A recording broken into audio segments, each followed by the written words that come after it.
Kasus pemerasan dan suap dengan terdakwa Kepala Dinas PUPR Kota Kupang memasuki eksepsi.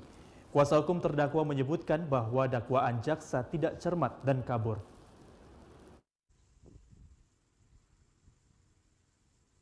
Kuasa hukum terdakwa Yanto Ekon menjelaskan di dalam surat dakwaan jaksa terdapat dua ketentuan hukum, yakni pasal 12 huruf E dan pasal 5 ayat 2 Undang-Undang Pemberantasan Tindak Pidana Korupsi. Terhadap dakwaan tersebut, eksepsi yang diajukan oleh tim kuasa hukum juga terdapat 2 poin.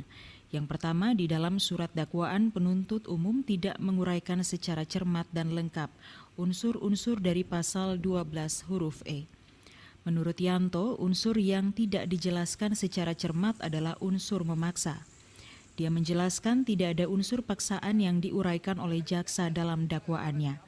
Namun yang ada hanyalah tawaran dari sejumlah oknum pengembang untuk membantu biaya transportasi guna pengurusan izin membangun. Yang kedua, delik suap.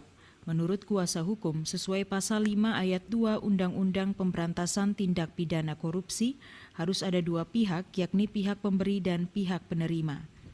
Namun jaksa hanya menetapkan terdakwa Hengki Dapamerang sebagai penerima suap, sedangkan pihak pemberi tidak ditetapkan sebagai tersangka. Yanto Ekon menduga ada upaya dari kejaksaan untuk melindungi pihak tertentu.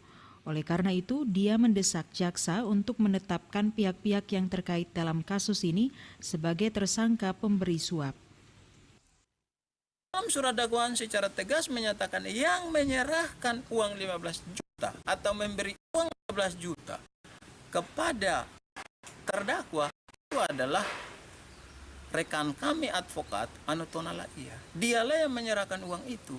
Uang itu berasal dari mana? Uang itu dari pengurus REI, termasuk Bobby Kitobi. Menurut kami, kalau mau menerapkan pasal 5 ayat 1, maka orang-orang yang memberi yang disebutkan di dalam surat dakwaan itu harus pula ditetapkan sebagai tersangka dan kemudian didakwakan bersama-sama dengan terdakwa atau berkasnya setidak-tidaknya dipisahkan. Kasih Penyidikan Kejati NTT Salesius Guntur saat dikonfirmasi menegaskan dakwaan yang dibuat oleh jaksa sudah cermat dan sesuai dengan fakta dan bukti yang diperoleh dalam penyidikan. Kami di dalam pasal sangkaan kami memasang 2 pasal sifatnya alternatif. Yang pertama, kalau alat bukti yang kami kumpulkan itu ya pemaksaan, pemerasan itu yang paling utama. Yang terjadi pada saat itu. Kalau misalnya tidak disiapkan itu bahwa mereka terdakwa ini atau tersangka ini tidak akan mengurus izin mereka, sehingga mau tidak mau suka tidak suka korban-korbannya ini menyiapkan uang, termasuk yang disebutkan tadi. Kenapa alternatif ya? Karena pasal-pasal yang berkaitan dengan soal itu ya tipis-tipis, ada pemerasan, ada penyuapan. Sehingga kami pasang dua-duanya. Untuk diketahui, kasus operasi tangkap tangan terhadap Kepala Dinas PUPR Kota Kupang dengan barang bukti uang sebanyak 15 juta rupiah sudah memasuki tahap eksepsi dan akan dilanjutkan dengan agenda mendengar keterangan saksi. Dari Kota Kupang, Nyongki Malelak, TVRI NTT.